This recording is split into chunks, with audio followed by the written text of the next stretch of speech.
Talking about Panama and Greenland. No, I can't assure you on either of those two, but I can say this: we need them for economic security.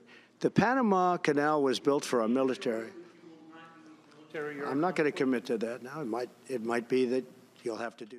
Well, let's go live to Nuuk in Greenland and speak to Kuno Venke, who is a Member of Parliament there in Greenland, and greatly appreciate your time. First of all, just want to get your reaction to the comments of Donald Trump. How do you feel emotionally, and how seriously do you take his comments? Absolutely relaxed, and we know Donald Trump and his rhetoric, and his statement just underscores the growing geopolitical importance of Greenland, and it highlights the need for a constructive dialogue between our countries.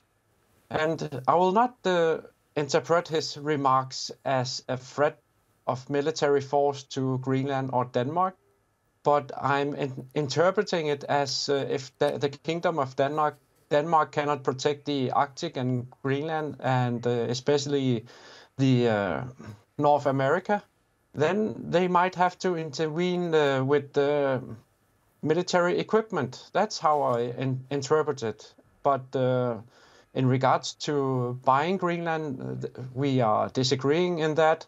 Greenland is working on full sovereignty of its country, becoming a state.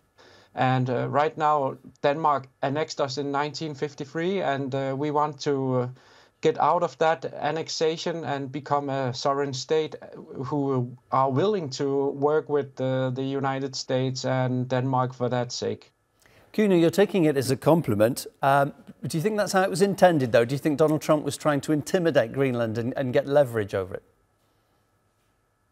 Leverage over it. I think the United States already have a B2 fixed base in North Greenland. So in a way, they already control that area. And Greenland is de facto member of the NATO through Denmark. And if Greenland needs to be protected security-wise, NATO will, of course, intervene. And we know that the United States is the biggest player in NATO. But we also know that the North American continent is a part of Greenland, Canada, and the United States. And with the growing tensions geopolitically and the melting ice, we have to be much more improving our military presence and also the dual use for civil use and for the sake of the Greenlandic people's safety also.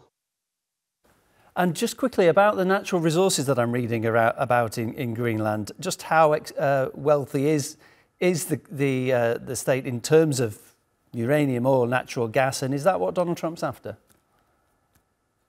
I think it's very important for Greenland to create business possibilities and also help our allies in getting energy resources in form of oil, gas, liquid gas, or uranium for that sake.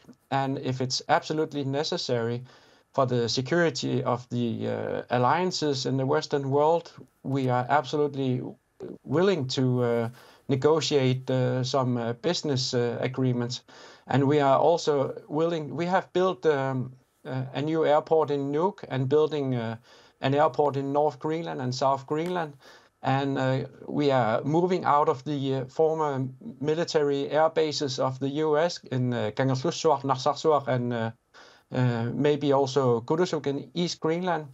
And investments in new civil airports and ports for the vessels protecting Greenland, maybe also digital communication lines like fiber optic cables, protection of those, and even drones for delivering goods to our remote areas could be of utmost importance. And I think that the Kingdom of Denmark must up its ante here, and also here from Greenland we need to ask for more equipment to secure the Arctic and North American continent. Kuno, appreciate your time. Thank you so much. Kuno Fenke, MP there in Greenland on the line.